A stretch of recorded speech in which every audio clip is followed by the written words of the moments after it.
Mesdames et messieurs, à toutes et à tous, bienvenue sur cette nouvelle émission Réflexion. Réflexion est une émission de culture qui promet de réfléchir sur des thématiques importantes, bien entendu. Pour ce nouveau numéro ou ce premier numéro, mesdames et messieurs, nous allons recevoir un ami, un posteur, un écrivain. Il a écrit Sous les feux de l'amour. Il s'appelle Amadou Sorna. Amadou Sorna, bonjour. Bonjour, cher. Et bonjour à tous les internautes, à tous les abonnés de Xeweul TV Nioro. Je vous remercie de cette invitation et c'est un plaisir pour moi de passer dans cette émission Réflexion.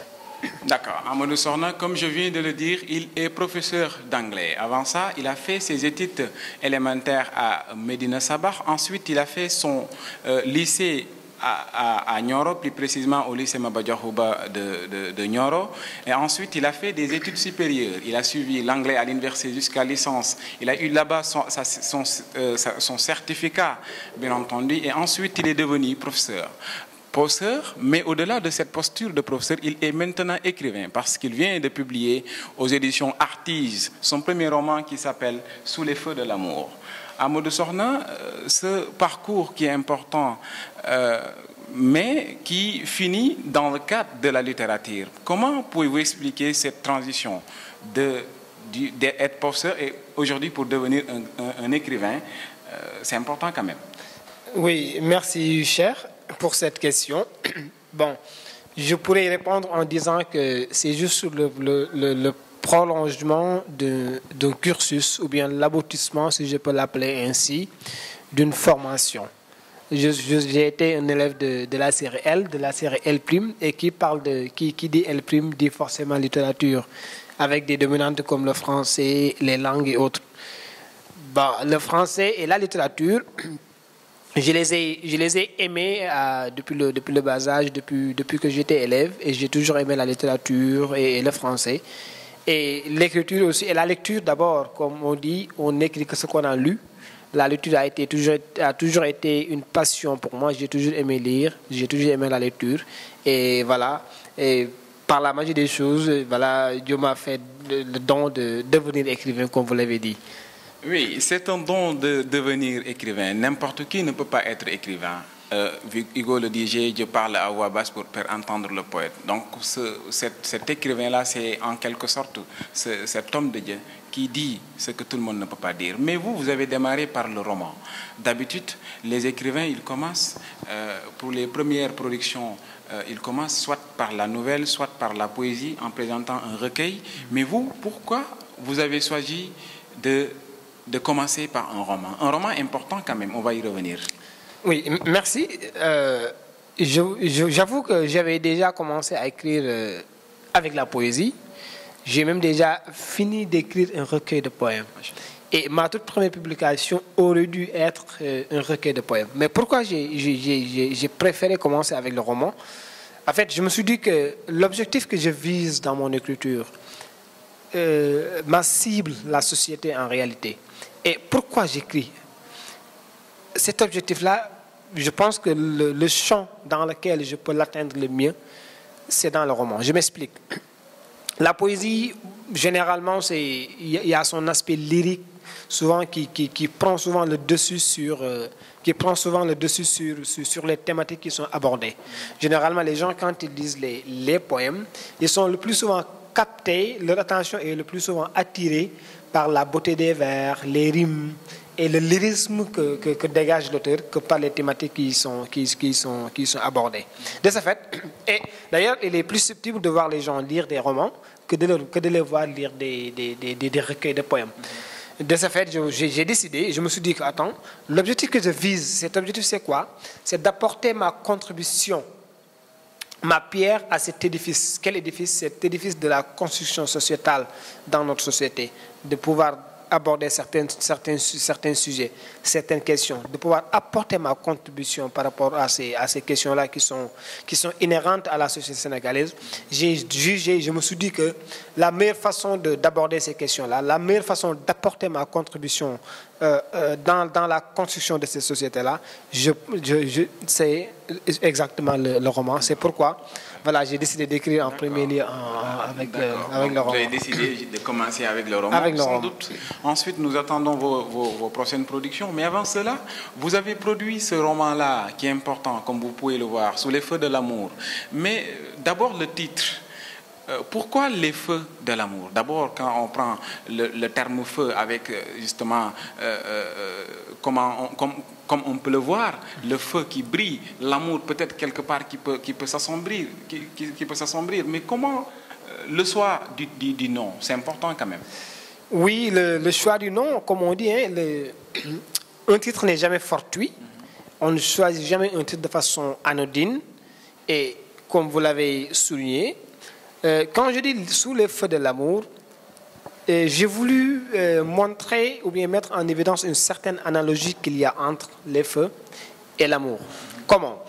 Qui dit feu, dit éclairage, dit lumière, mais qui dit feu aussi pense forcément à son côté négatif. C'est quoi?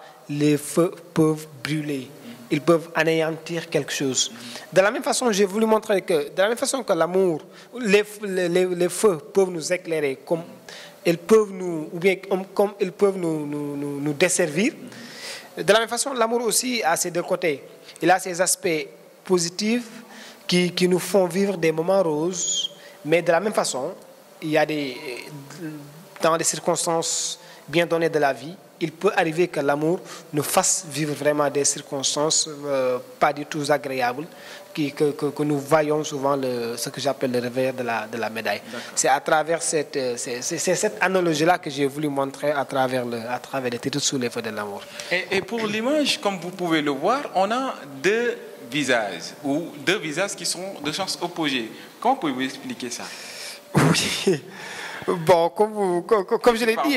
Normalement, on attendait à ce que... Voilà. Voilà, en fait, l'image illustrative du titre, bon, ça reflète un peu le dénouement de l'histoire qui est racontée dans le roman. On y reviendra. Oui, on y reviendra. C'est un peu en rapport avec le dénouement. Et peut-être avec un peu l'aspect bon, je ne dirais pas négatif, mais le revers un peu de l'amour. Alors, pour ça, dans cette œuvre, comme vous venez de le dire, dans ce roman, il y a différentes thématiques. D'abord, comprendre la trame narrative permettrait à nos internautes, bien entendu, de comprendre le sens, bien entendu, de cet opus. D'abord, il y a un personnage principal qui s'appelle Modou. Modou, il est un enseignant. Il est affecté dans un village au centre du pays. Modou va tomber amoureux d'un autre personnage, Zahra, mais cet amour ne va pas aboutir. On va y revenir sur ces aspects. Et cet amour-là qui existe. Mais cette trame finit, Modou qui était dès le début amoureux de Zahra, va finir avec Toulaye. Mais donc, nous voyons dans cette œuvre des thématiques qui sont importantes. Vous avez abordé la thématique de l'amour, la thématique de l'amitié, l'éducation. Vous avez abordé également le mariage, la famille, la mort. Il y a beaucoup de thématiques qui partent en flagrance. Mais comment pouvez-vous expliquer en ce roman de moins de 200 pages toutes ces thématiques-là abordées avec une littérature qui est importante? Oui, merci. Comme vous l'avez constaté, hein, il y a beaucoup de thématiques, comme vous l'avez dit, qui ont été abordées dans le roman. Et comme je le dis souvent, c'est un roman purement sénégalais. Vous l'avez lu, vous constatez nettement que toutes ces questions-là qui ont été traitées dans le roman, ce sont des questions inhérentes à la société sénégalaise. Ce sont des questions dans lesquelles chaque Sénégalais, chaque individu peut se retrouver. Quand on lit le roman Sous les feux de l'amour, on a l'impression qu'on a la société sénégalaise en miniature devant nous. Donc écrire aussi, quand on écrit, bon, l'inspiration, les idées, elles peuvent venir au fil du travail. Et chaque fois, on peut juger chaque fois important de mettre quelque chose, de nous dire que tel thème ou bien telle autre thématique pourrait être important si on pouvait l'incorporer dans le roman. C'est ce qui fait que... Vous allez répondre à la question de Mbougar, à qui on demandait de quoi parle ce roman. Vous allez dire? Il a dit que le plus grand mensonge qu'une personne peut faire, c'est d'essayer de répondre à la question de savoir de quoi parle un roman. Il dit qu'un roman parle toujours de tout et de rien. D'accord. Voilà. Donc, Sous les feux de l'amour parlerait peut-être, je vous prie, chers internautes, d'aller l'acheter. C'est un roman qui est important. Mais entrons dans le fond du roman. D'abord, la thématique, le thème de l'amour est abordé sous deux angles un peu différents, mais qui sont complémentaires quand même. On voit l'amour qui existe entre Modou, le professeur, et son élève Jahra. Alors, généralement, les professeurs sont critiqués au milieu scolaire pour dire qu'il y a généralement des professeurs qui tombent amoureux. Selon vous, vous légitimez l'amour qui peut exister entre le professeur et l'élève? Oui, je légitime cet amour tout en m'expliquant, comme je l'ai dit dans le roman. J'ai dit que le fait qu'un enseignant, je ne dirais pas juste un professeur, le fait qu'un enseignant tombe amoureux de son élève, bon, on parle de professeur parce que c'est généralement au moins secondaire qu'il y a possibilité qu'un enseignant puisse tomber amoureux de son élève. D'autant plus qu'à l'élémentaire, ce sont des enfants qui fréquentent cette école-là. Je dis que c'est quelque chose que je légitime en fait. Et comme je l'ai dit dans le roman, je l'ai dit, même si certains ne sont pas d'accord avec moi, je dis qu'il n'y a rien de plus normal qu'un enseignant tombe amoureux de son élève. Et là, je m'explique. Et j'ai écrit sur l'amour, j'ai dit que la conception que la société, surtout les jeunes, ont de l'amour, souvent je me dis que nous devons vraiment désidéaliser l'amour pour vraiment le vivre de façon réelle, en étant plus réaliste. C'est-à-dire, nous avons souvent tendance à considérer l'amour comme un sentiment supranaturel, inexplicable, dire qu'on aime une personne et on ne doit même pas savoir pourquoi on l'aime. Moi, je ne suis pas vraiment tout à fait d'accord avec cette conception de l'amour. Je me dis tout le temps qu'on aime une personne forcément pour quelque chose. D'accord. Par exemple, un homme très pieux, un religieux, il est plus susceptible pour lui, il est plus susceptible de tomber amoureux d'une fille qui a une certaine pudeur, qui dégage une certaine pudeur ou bien qui est très incline à la religion, qu'une fille qui a de mœurs légères, si je peux le dire ainsi. Donc l'amour, il ne vient pas ex nihilo. Il transcende les fonctions. Oui, voilà, il transcende les fonctions. On aime forcément pour quelque chose. Et je me dis que l'un enseignant qui fréquente des élèves, par exemple une trentaine de filles ou bien une vingtaine de filles dans une classe, tu les vois très souvent dans la semaine, 4 fois ou bien 5 fois dans la semaine, vous les voyez. Il n'est pas anormal que vous puissiez avoir des sentiments envers une d'entre elles. Et nous le voyons, Modou, quand il est amoureux de Jahra, il va laisser une année plus tard pour aller justement, c'est Jahra, mais mieux, Modou agit en responsable, le professeur Modou. Il n'a jamais demandé à Jahra de venir, c'est lui, et mieux, il le voit toujours avec les membres de la famille. Voilà, c'est ce que je dis. C'est ce que je dis que ce qui légitime ou bien rend anormal l'amour d'un enseignant envers son élève, c'est spécialement et surtout l'attitude que l'enseignant-là adopte envers cet élève-là et les objectifs qu'il se fixe en exprimant ou bien en déclarant sa flamme à son élève. Si un enseignant exprime son amour à une de ses élèves, tout en ayant au fond de lui la ferme volonté, la sincérité d'en faire une épouse, et de ne pas peut-être jouer avec ses sentiments ou bien juste jouir de son corps, il n'y a rien de plus légitime que ça, il n'y a rien de plus normal que ça. Toujours dans le cadre de l'amour, on voit également un autre amour qui naît. On dirait que sous les feux de l'amour, il n'y a que de folles amours que les personnages vivent. On voit également l'amour qui existe entre Ngor et Aminata. Ngor qui habite au village, Aminata qui est une Dakaroise, et on le voit à la page 53, la maman de Ngor dit à Ngor, tu veux m'amener une Dakaroise.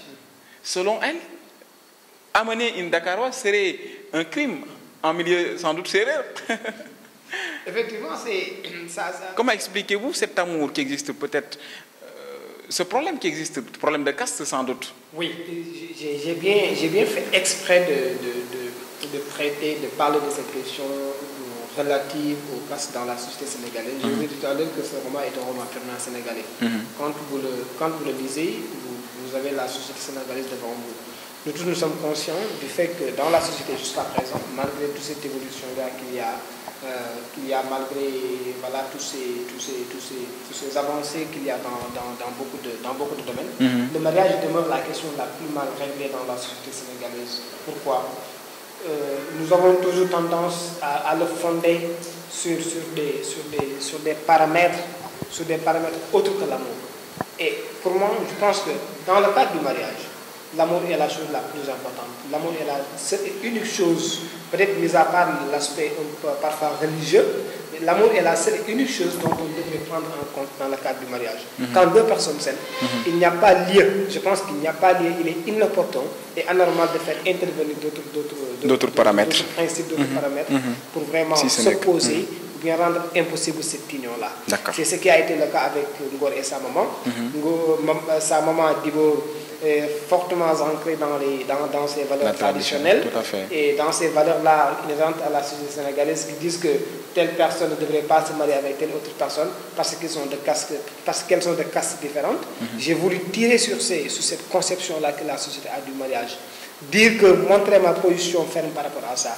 Dire que ces conceptions-là, ce sont des conceptions et des arguments mal fondés et infondés même et féodales, si je peux dire ainsi.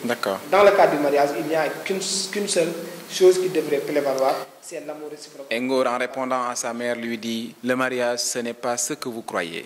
C'est une union sacrée entre deux êtres qui décident d'unir éternellement leur vie. On comprend alors. Alors, toujours en restant sur ce cadre d'amour, parce que c'est en quelque sorte la thématique qui apparaît le plus dans le roman, il y a cet amour qu'on disait tout à l'heure entre le professeur Modo et Zahra qui finit aux oubliettes. Vous pouvez revenir sur ça? Oui, Modo a été déçu. Je pense que c'est le thème le plus approprié pour décrire sa situation, ce qui lui est arrivé avec Zahra. Il avait été séduit par Zahra et comme je le disais tout à l'heure, Zahra reflétait le type de personne ou bien le type d'épouse que lui il voudrait avoir dans sa vie. Il la voyait comme une fille très bien éduquée, très disciplinée. Et les pièges, port vestimentaire. Très pudique du point de vue de par son habillement. Et voilà, conformément à ce que lui il voulait, il est tombé amoureux de Zahra. Malheureusement, ce qui va se passer, c'est quoi? C'est qu'il va finir par découvrir que Zahra n'était pas véritablement la personne qu'il croyait. Il a été déçu par la fin parce qu'il va finir par découvrir que Zahra le trompait avec un autre gars. Ablaye. Dont il va finir par tomber enceinte. D'accord. Donc, Modo a été complètement déçu. Mais à travers son histoire, j'ai voulu montrer que malgré l'attitude de la personne avec qui vous entretenez une relation, que ce soit une relation amoureuse, amicale ou bien une relation d'affaires, son attitude, la mauvaise attitude de ton vis-à-vis ne devrait en aucun cas impacter sur ta bonne conduite. Je veux dire que la mauvaise attitude de ton vis-à-vis, la personne avec qui vous entretenez une quelconque relation, sa mauvaise attitude, sa mauvaise conduite ne devrait en aucun cas te transformer, ou bien t'influencer, ou bien impacter négativement sur ta conduite, c'est-à-dire t'amener à lui ressembler, ou bien à lui rendre l'appareil. Non, on doit rester soi-même, garder les valeurs auxquelles nous croyons, quel que soit ce que d'autres nous donnent, parce qu'on dit, on ne donne que ce que l'on a. D'accord. Oui, donc on le voit avec la finalité, Zahra qui va finir par être enceinte par Ablaye et finalement Modo qui sera déçu comme vous venez de le dire. Mais à travers justement dans ce cadre d'amour, il y a également à un moment donné du roman un autre personnage qui entre in media res, Toulaye qui était dès le début la première personne avec qui sans doute Modo entretenait des relations amoureuses. Et on dit, comme on le dit, les premiers amours véritablement ne s'oublient pas. Mais Toulaye qui revient et Modo qui accepte. Et finalement, d'abord, pour Toulaye, il y a une petite chose que je voudrais vous demander. Je pense que vous avez pris en exergue également la thématique du mariage forcé, parce que Toulaye était forcé à son ménage. Effectivement, à travers l'éruption, je peux dire ainsi, à un moment donné de la vie de Modou, Toulaye a fait éruption de façon très inattendue. Modou ne s'y attendait pas du tout, parce qu'il est resté 2 ans sans avoir de ses nouvelles. Toulaye était marié. Il avait complètement perdu espoir de la retrouver au jour. Et qu'est-ce qui va se passer? À un moment où sa relation avec Zahra traversait des moments, était dans une zone pas très confortable, une zone sombre, Toulaye fait éruption. Et qu'est-ce que j'ai voulu montrer dans ça, à travers ça? Toulaye a été mariée à un de ses cousins, qu'elle n'aimait pas forcément. Elle était obligée, elle était forcée à se marier avec son cousin, avec qui elle a vécu pendant 2 ans. 2 ans. Et bizarrement, qu'est-ce qui va se passer? Elle n'a jamais consommé son mariage avec son cousin, parce qu'elle ne l'aimait pas en réalité.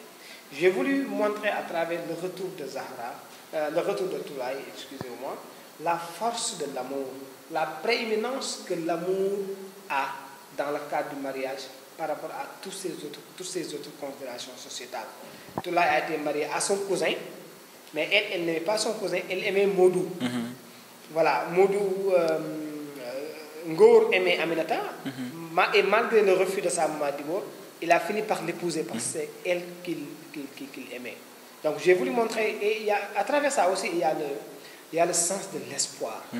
Il y a un peu la question de l'espoir dans la vie, et cet espoir-là qui est en réalité le soubassement de tous nos efforts et de toutes nos actions. Tout ce qu'on fait dans la vie, on le fait par espoir, parce qu'on ne sait pas exactement de quoi demain sera fait. Et Toulaye n'a jamais perdu espoir. Quand il a parlé avec Modou, il lui a dit que vous soyez marié ou pas, c'est pas ce qui m'intéresse. Et Modou lui dit que si je te dis que je ne t'aime pas, c'est que je suis... C'est que je mens à mon voilà. Je ne voudrais pas mentir à mon cœur en disant que je t'aime pas. Tout à fait. Voilà, et Toulaye n'a jamais perdu espoir. Il lui dit que vous soyez marié ou que vous ne le soyez pas, c'est pas ce qui m'intéresse. Tout ce qui m'intéresse, c'est cet amour-là que j'ai envers toi. Cet amour-là que j'ai toujours ressenti pour toi et qui a toujours survécu en moi et qui malgré la distance et le temps qui nous ont séparés, cet amour n'est pas il réside. L'amour réside malgré les problèmes, malgré les histoires, malgré les péripéties du roman. Toulaye finira avec Modou. Zahra sera sans doute oubliée parce qu'elle a commis une petite erreur. Alors, une grosse erreur. Il y a également dans le roman, dans Sous les feux de l'amour, il y a la thématique de l'amitié. Et l'amitié la plus importante, c'est cette amitié-là qui existe entre Modou et Matar. Modou et Matar qui sont des amis d'enfance, qui continuent. Il y a également l'autre amitié, excusez-moi, qui existe entre Albert mais nous allons revenir peut-être sur cette amitié-là. Mais l'amitié qui existe entre Modou et Matar. Modou, après justement le décès de son père, part pour voir son ami Matar, lui dire que je viens de perdre mon père. Et ensuite, ce qui s'est passé montre en combien il était son ami. Voilà, c'est comme... Il y a un passage, je l'ai dit, c'est juste après la rencontre... C'est juste après l'arrivée de Modou au campus social pour informer Matar du décès de son papa. Et je dis, l'ami n'est pas celui qui répond toujours à tes requêtes. Il est celui qui comprend tes non-dits et agit convenablement sans attendre que tu en exprimes le besoin. L'ami, c'est celui-là qui est qui est capable de t'enlever une épine du pied sans te voir boiter. Tout à fait. Moi, c'est cette conception-là que j'ai de l'amitié. Et j'ai voulu aussi montrer la force vraiment de ce sentiment-là voilà, que certains souvent tentent même de comparer avec l'amour. Moi, je pense que l'amitié est largement en dessous de l'amour. Cela également, Mariam Ba le dit dans une si longue lettre. Elle dit tout simplement que la véritable amitié ne meurt jamais. Elle rugit à n'importe quelle épreuve, elle ne meurt jamais.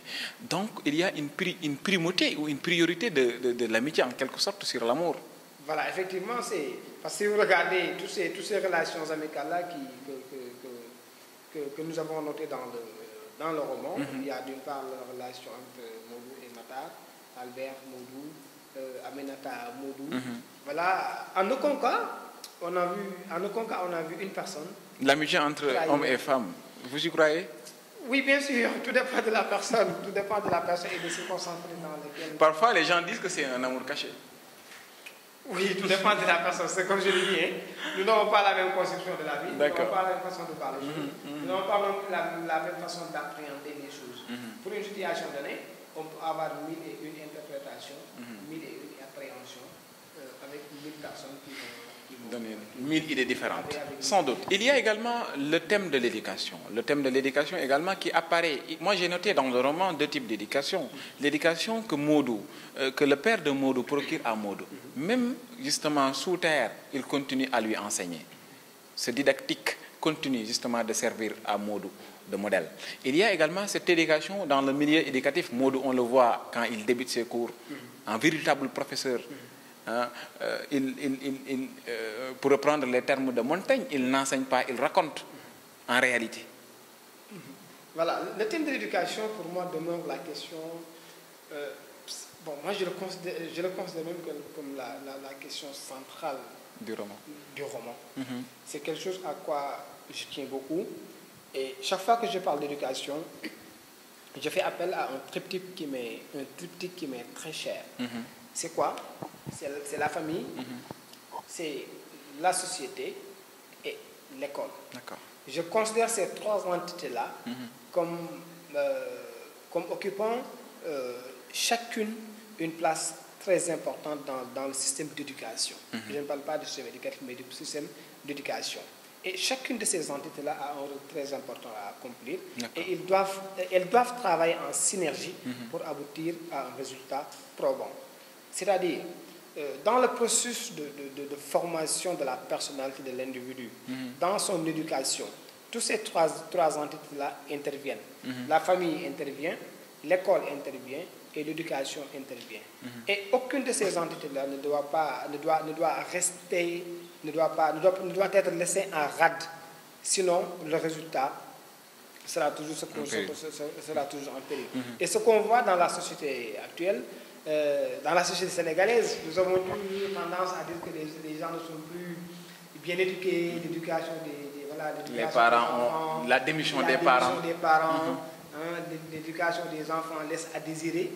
Et voilà. L'école n'enseigne plus. L'école n'enseigne plus. L'école enseigne, mais elle n'éduque plus. Voilà, moi je dis que l'école enseigne. Voilà, il n'y a plus d'instruction, mais il n'y a plus d'éducation. On ne fait qu'instruire. On fait qu'instruire. Et la part réservée à l'éducation, elle est un peu négligée. Et il y a un autre aspect de l'éducation que j'ai bien fait de noter dans le roman, c'est cette éducation-là que Maud a reçue de son père. Vous voyez que son père est décédé, il n'a pas été avec son père, mais dans toutes les circonstances de la vie, dans toutes les situations où il se trouvait, il se rappelait toujours des livres de son père. Et je pense que voilà la meilleure éducation qu'un parent vraiment doit donner à son enfant. C'est-à-dire, malheureusement, dans la société maintenant, souvent les parents ont tendance à faire peur à leurs enfants. Et si un enfant, si vous lui faites peur, si vous êtes là, il va jamais faire ce que vous lui interdisez. Le parent gendarme. Voilà, le parent gendarme. Ce n'est pas la même éducation pour moi. Mais il suffira juste que vous absentiez un moment et il va profiter de ce moment-là pour s'adonner à toutes les pratiques que vous lui introduisez. Maintenant, il y a une autre éducation, la meilleure, c'est-à-dire essayer d'inculquer à la personne toutes les valeurs que vous jugez bonnes, toutes les valeurs conformes à la morale, toutes les valeurs conformes peut-être aussi à la religion si vous êtes croyant, et qui vont l'accompagner tout au long de sa vie. Qu'il vous voit ou non, il va toujours se rappeler vos mots, il va toujours avoir un bandoulière d'éducation que vous lui avez donné. Là, votre présence ne sera plus une obligation pour l'amener à bien se comporter, pour l'amener à faire le bien et laisser le mal, parce que vous avez déjà fait le travail en amont. Et c'est quoi ce travail-là? L'amener à savoir c'est quoi le bien, c'est quoi le mal, ce qu'il faut faire et ce qu'il ne faut pas faire. Ce manichéisme a été bien compris par Modou, le personnage principal du roman. On le voit toujours, comme vous venez de le dire, réécouter, même sous terre, comme je viens de le dire. Il apprend, il continue d'apprendre justement sur ces mots de son père. Alors, il y a également, en parlant de son père, il y a la thématique de la famille qui apparaît, la thématique de la mort surtout. la mort du père de Modou, finalement il ne va pas venir parce que tout simplement beaucoup de péripéties. Comment expliquer justement cet agencement que vous avez fait, la famille, la mort? Oui, la famille d'abord, que je considère comme, j'ai tout à l'heure parlé d'éducation, et du triptyque, la famille, l'école et la société. Et moi, je considère la famille comme le socle de toute éducation. La première étape, si je peux dire ainsi, dans l'éducation, ou bien dans le processus d'éducation d'une personne, l'éducation de base, qui commence dès le bas âge. Peut-être l'enfant qui a 2 ans ou moins de 2 ans, on commence à lui donner certaines valeurs, à lui montrer certaines choses qu'il faudrait faire et lui interdire d'autres choses qu'il ne faudrait pas faire. Et au-delà de cette éducation aussi, il y a cette osmose qu'il doit y avoir entre les différents membres d'une famille. La famille demeure pour moi un compartiment très important dans la société. Et qui parle de société parle de vie en communauté. Et on ne saurait vivre en communauté si on ne parvient pas à entretenir les bonnes relations pour nous devrions entretenir entre les familles. D'accord. Pour ce, le temps qui nous était compté est presque terminé. On ne peut pas fermer cette émission sans parler de l'esthétique. Parce que, comme dit beaucoup de critiques, un roman, c'est le fond, mais également la forme. On a vu dans la trame narrative une organisation très importante, un roman qui répond aux aspects aujourd'hui de la littérature africaine. Je vous félicite pour ce roman parce que la beauté au niveau de l'écriture, la beauté textuelle, la beauté des mots, la beauté sur l'agencement, sur justement les anachronie, les prolepses, tout est fusé dans le roman. Mais surtout, ce que j'ai noté, pour parler un peu de l'esthétique, ces anachronies que vous avez fait, ces retours en arrière. Il y a une très grande analepse pour retourner en arrière, raconter la vie de Modou à l'université, la mort de son père, et ensuite faire un rebond. Comment expliquez-vous cela? Oui, j'ai voulu créer un suspense pour essayer de tenir le lecteur en haleine. Parce que le lecteur qui commence à lire le livre, il commence à voir l'histoire entre Modou et Toulaye, et à un bon moment, ça s'arrête. Voilà, ça s'arrête et on commence à lui parler de la vie de Modou, du décès de son père, voilà, du fait qu'il ne puisse pas assister à l'enterrement de son père. Et forcément, le narrateur qui est très curieux, voilà, il a hâte de savoir. Mais je veux savoir quel sera le dénouement de cette histoire-là entre Modou et Zahra. Et voilà, j'ai voulu créer beaucoup de suspense dans le... Et ce dénouement, on le comprendra, je pense, à l'avant-dernier chapitre. À la dernière, oui, je dis souvent qu'il faut lire la toute dernière phrase pour comprendre. Du roman pour vraiment comprendre ce qui va se passer exactement. Tout à fait. En tout cas, on vous félicite pour ce roman. C'est un beau roman, un bel opus que vous venez de publier. Je vous le recommande, chers internautes, d'aller acheter Sous les feux de l'amour qui est disponible sur... chez Artige d'abord. Artige, oui. Aux éditions Artige qui sont à Guédiawaye. Et aussi, le roman est aussi disponible sur Amazon. D'accord, sur Amazon. Donc, ne vous le faites pas raconter. Essayez d'en procurer ce roman. Et vous allez comprendre à combien il y a du talent chez Amadou Chorna. Alors, pour ça, on est arrivé au terme de votre émission Réflexion. Pour ce premier numéro qu'on avait l'honneur et le privilège d'accueillir, professeur Amadou Chorna, votre dernier mot, sans doute. Oui, vous remercier de cette invitation. Et vraiment, vous m'avez encore une fois donné l'opportunité de parler de ce roman, de mon tout premier roman. En tout cas, je vous remercie et saluer encore une autre fois tous les internautes de Réveil TV. C'en est tout pour aujourd'hui. C'était votre émission Réflexion présentée par votre ami Cher Tidiane Ndiaye. Émission sans doute. Allez, merci.